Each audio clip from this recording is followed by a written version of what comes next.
Welcome back to World of Warships with Bogatyr, and today we're going to be taking a look at the Tier 6 German premium cruiser, the Admiral Graf Spee. I personally got the Spee over the Christmas break in the Hunt for the Graf Spee missions that Wargaming put on, and so far I've got 20 games in the ship, and I have a 63% win rate and 2 Krakens. So if anybody wants to guess where this review is going, there's your hint. But what I will say to begin with is that this ship is not for everyone. It has a very specific play style that caters to a very specific niche of player. If you like that niche, you're going to love this ship.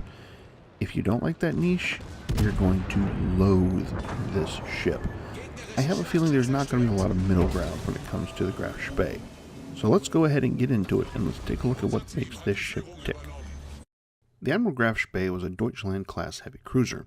The Deutschlands were an attempt to create a heavy cruiser for German service that still complied with the Treaty of Versailles, namely the 10,000-ton weight limit that the treaty imposed. The most defining feature of the Deutschlands were their main guns, 2 triple turrets of 11-inch naval rifles. It was these guns that caused the biggest stir, as they highlighted the fact that the Germans had never signed on to the Washington Naval Treaty. This would ultimately result in the Anglo-German Naval Agreement, which legitimized the German Navy's rearmament and allowed the Germans to build the follow-on Scharnhorst and Bismarck classes of battleships. The other major feature of the Deutschlands were their propulsion. Diesel engines were chosen to give the Deutschlands exceptional range for their time period, over 16,000 nautical miles, with a top speed of over 28 knots. The Admiral Graf Spee herself was the third and final Deutschland class. She was laid down on the 1st of October 1932, she was launched on June 30th, 1934, and formally commissioned into the Kriegsmarine on January 6, 1936. After completing sea trials, the Spee was immediately made the flagship of the German fleet. She conducted several non-intervention patrols off the Mediterranean coast of Spain during the Spanish Civil War. After the first 3, she represented Germany in the coronation review of King George VI, before returning to Spain for 2 more patrols. Following her Spanish patrols, she conducted a goodwill tour visiting many foreign ports around the Atlantic. On January 1, 1937, Hans Langsdorff was given command of the Admiral Graf Spee.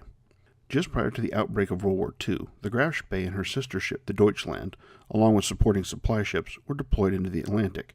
When hostilities got underway and it was clear that the British were intent on joining the war, the Spee and the Deutschland were released to begin raiding Allied shipping.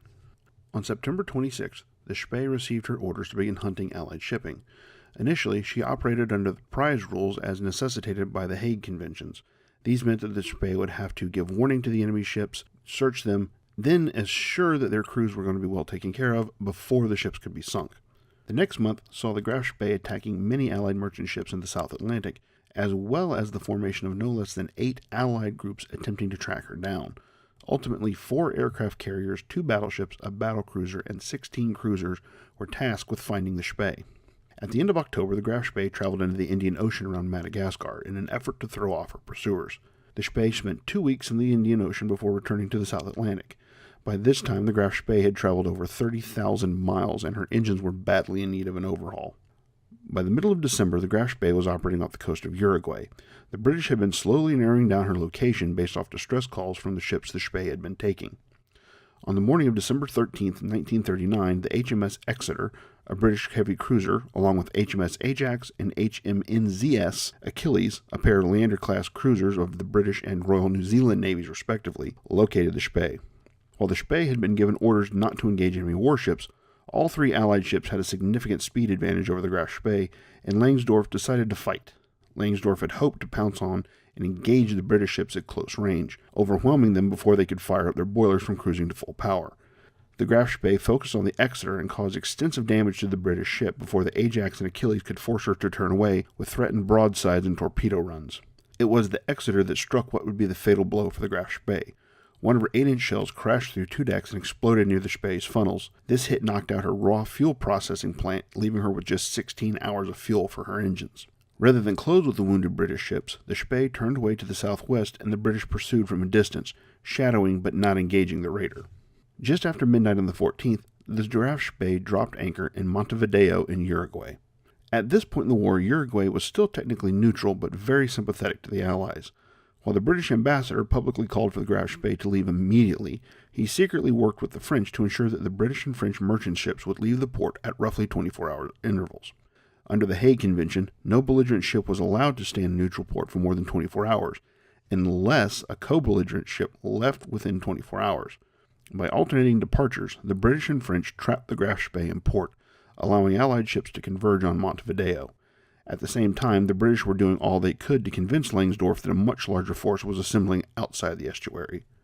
The Graf Spee herself was in a bad way. She had expended most of the ammunition for her 11-inch guns, which would not leave her with enough to fight her way out of the harbor. The damage to her oil purification system was irreparable, leaving her without enough fuel to return home even if she wanted to. On top of that, her desalinization plant was destroyed, so she couldn't make fresh water for the crew, and she had taken damage to her bow, reducing her seaworthiness, which is a bit of a concern when you have to sail back to port opposed through the North Sea. Langsdorff contacted his superiors in Berlin for options, but was only given two: break out and head for Buenos Aires, where the Argentine government could inter the ship but not let the Allies dissect it, or scuttle her. Believing any breakout attempt was hopeless, on the evening of December 17th, Langsdorff put the majority of his crew ashore. On the morning of the 18th, Langsdorff, along with some of his crew, had the Graf Spee towed out into the estuary by an Argentine tug, and she was scuttled at about 9 p.m. in the evening. The scuttling charges detonated what remained of the Graf Spee's munitions, setting off a fireball that completely destroyed the ship. Large clouds of smoke and flames obscured the ship, which burned in shallow water for the next 2 days. On December 20th, in a Buenos Aires hotel room, Langsdorff, in full dress uniform, shot himself. The story of the Graf Spee was not over, however, as British naval intelligence purchased the rights to salvage the ship from Germany using a Uruguayan engineering company as a front. They paid the princely sum of 14,000 pounds for her. The British had been impressed with the accuracy of the Graf Spee's guns during its battle with the Exeter, Ajax, and Achilles, and they were not at all surprised to find a radar rangefinder aboard the ship. This discovery helped the British advance their countermeasures for German radar significantly, but it still didn't stop the Admiralty from complaining that they'd paid too much for her. While much of the Graf Spee was ultimately broken up and scrapped, a large portion of the ship still remains in Montevideo's harbor to this day. Alright, that's enough history. Let's take a look at the ship in-game. And right off the bat, the Graf Spee is a pretty good-looking ship. It's not the Scharnhorst, but then again, nobody is. But the Graf Spee really does look like a pretty handsome cruiser. Alright, let's kick it off right off the bat with survivability. At 39,400 hit points, you have more hit points than any other Tier 6 cruiser. When you match this up with the ship's battleship-like torpedo damage reduction of 24%, and the fact that you have a heal, even if it is just a cruiser heal, you are a very tanky cruiser. However, when you take a look at the ship's armor profile, it's very clear that the Graf Spee is just a cruiser. While its main armor belt is quite long, it's only 100 millimeters thick. You're not going to be able to stop shots from anything bigger than a cruiser's guns. However, you have 19 millimeters of fore-end plating, so you can at least not be overmatched by 203 millimeter or less guns. However, your own guns can overmatch your bow, and when that happens, you've only got 100 millimeters protecting your citadel, so don't bow tank anything your size or bigger. In terms of maneuverability, the Graf Spee tops out at 28.5 knots, has a 680 meter turning circle radius, and has a rudder shift time of 10.3 seconds. All of which means it kind of handles like a pig. Every other Tier 6 cruiser is at least 3.5 knots faster than you, if not more, which means you're not going to be able to force an engagement with anybody, and you can't run away. Also, that rudder shift time, even with a rudder shift module installed, still leaves you, well, worse than a Bedioni. So this is not a ship that's going to be able to dance around very much. It's serviceable, but really kind of unfortunate for a ship that lives and breathes at close range with your opponents. Detectability, you've got a 12.7 kilometer detectability from the surface and 8.5 kilometers from the air. Pretty much normal for a Tier 6 cruiser. In terms of anti-aircraft fire, the Graf Spee has a number of 20mm cannons, 4 of these dual 37mm cannons, and 3 dual-purpose paired 105mm guns. Unfortunately, this doesn't add up to very much in the way of anti-aircraft defense, so you're going to have to look for somebody else to help protect you from airplanes. The Graf Spee's secondaries, however, are pretty impressive for a cruiser. The ship has 4 of these 150mm cannons on either side of the ship, as well as these 3 double 105mm guns. And these 105mm fire 18 rounds a minute with a 9% chance to set a fire. So this is actually a pretty good ship up in close when it comes to secondaries. And if you want to use the Spee for training a battleship captain with a secondary build, your points aren't going to be completely wasted while you're doing it. The Graf Spee also has torpedoes, 2 quad launchers on the stern. Now these torpedoes are fairly bog standard for Tier 6. There's nothing overly incredible about them, except that they have a range of 8 kilometers, and they can be fired all the way up to 30 degrees off of the bow, which means these torpedo launchers can fire forward as you're attacking your opponents. So these can be used offensively, and unlike, say, a Japanese cruiser, you don't have to give the enemy the flat broadside of your ship to shoot at if you want to make use of them. So these are very useful weapons. But let's talk about the Graf Spee's main guns, the weapons you're going to get the most use out of. These are 11-inch naval rifles, and you have 6 of them, 3 forward and 3 aft. And these are the biggest guns on any cruiser currently in the game, and they show it. They hit like freight trains. Each shell has a maximum armor-piercing damage of 8,400 compared to the Scharnhorst's 7,600. So if you can get a hit with one of these, it is going to hurt. But getting hits is the problem. You see, the rear turret has pretty terrible arcs. You have to expose most of the broadside of the ship to make any use of it, which means most of the time you're only going to be firing with your forward turret and those forward 3 guns. And with German dispersion, that means most of the time you're going to be firing off volleys and watching those 3 shells just scatter to the wind. You're not going to be getting a whole lot of hits at long range. This is not a sniping ship. This is a ship you're going to want to get up close and personal with so you can take some of the RNG out of that dispersion. On paper, nothing about the Graf Spee really looks that impressive. Her anti-aircraft defense is frankly rather pathetic. Her secondaries are okay, but they're still just cruiser secondaries. Her torpedoes are aggressive, but they're cruiser torpedoes, which means you're not going to be firing from stealth anytime soon. Her armor's not really there, and her main guns are, well, wonky. But this all kind of winds up working together in a very fun way. And you know what? Let's go take a look at some gameplay, and I'll try to show you what I mean. Alright, so here we are in a Tier 7 battle on Estuary. And the matchmaking's not too bad, because there's only 4 Tier 7s on each side. And surprisingly, we have an Ichizushi and a Nikolai I on our team. So here I am heading over towards the west side of the map, because this side typically offers the best cover. And when I started talking about the specific playstyle, the Graf Spee is the kind of ship that you want to get in very close to your opponents. So that's what I'm going to do. This side offers the best cover on Estuary to do that. And here we go. And there's an enemy Myogi, and I'm hanging back. Because as much as I talk about this is a ship that you want to get in close and start fighting hard with, it's still a cruiser. It doesn't have armor. It's got a good pool of health. It can take some hits, but it's not one you want to willingly subject yourself to enemy fire in. So enemy Königsberg coming along with the Myogi, and I'm going to take some shots, see what I can make happen. And I did not get the lead right, but not terrible dispersion. Still got a hit. So that Königsberg is joined by a Dane. Still got the Myogi with them, so this is actually a decent number of ships over here, which is good. That's kind of what I want. I'm trying to pick a target. That Myogi's plodding along nice and slow, so he's my best chance to hit with the guns. Nope, enemy fire coming in. Thankfully, that Miyoko shorted the shots, or that really could have hurt. And 2 hits on the Myogi, so not terrible. 13 kilometers, so dispersion's not getting too bad yet. Try to line it up for another salvo. It's turning hard, so fire the shots out. And when I talked about wanting to make it available to shoot both turrets, I really kind of meant me. I'm really fighting the urge to broadside in this ship, and I still am, just because it's so hard to get used to firing only 3 guns at a time at your opponents. And our enemy Mayhan is pushing up. Not our enemy Mayhan, our Mayhan is pushing up and smoking. And I've got some support over on this side, which is good. I'm going to need those guys. Taking a few more shots at the Myogi.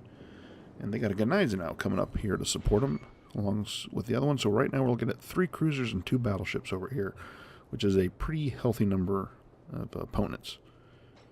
And now we're starting to see the reason why I come over here. Both of those cruisers in the lead are now hidden behind islands. They're out of sight. And right now I am just waiting. I'm trying to just sit here, lob in some shells, do some damage, but I'm still just waiting. Oh, here comes those shots. And again, thankfully the guy shorts them. So that Miyogi still proceeding out to the west, joined by the Ghanaians now. And it looks like, did they bump? They might have bumped. And now's where I see my opportunity. The Königsberg and the Danae are over there behind the islands. The Miyogi and the Ghanaians now are heading over there behind the islands. Our Mahan and Marblehead seem to have their attention, and our Ghanaians now is heading over here as well. And this is kind of what I want. I want everybody moving towards this side, because as you can see, they're all going behind those islands. They can't see me. I'm going to start falling out of detection, and oh, there's a Texas coming over here as well. There's the Miyoko, and he's going right through the middle. Bad choice. Very bad decision. And there it goes, sub 10 kilometers. So the shot's out, and boom. And you can see just how devastating these guns can be. As that single Citadel did 8,400 damage and took off with about a quarter of his health. So now we're pushing in. Still detected, but that is not going to last very long. There we go. Miyoko is attracting more fire because I really don't know what he could have expected otherwise going through the middle like that. Which he says as he's about to do himself. And no, there's the first kill and the first blood. So the Texas is sitting over there. And at this point, I really can't see what's going on with him, so I'm just assuming he's kind of bow tanking to take on our guys. The Miyogi, the Danae, the Königsberg are all over on the west side, still duking it out, along with the Ghanaians now. And I'm still undetected, so I am charging right across here as fast as I can. Because my goal is to close the distance. I want to get in tight. And the best way to do it is to just cut right across here. And, oh, I'm detected, so I put some shots out for the Miyogi. Nah. And get a couple hits, nothing amazing, but, you know, doing a little bit of damage. Take another decent hit on that Miyogi, and the enemy Texas gets our Furataka. So, alright. Now I'm tucked behind this island, so even though I just took these shots, they can't see me. And, nothing. Thinking about taking a shot at Königsberg, but that DNA is right there, and, well, British cruiser. So I flick some shots over the top of that ridge, or I'm about to, actually.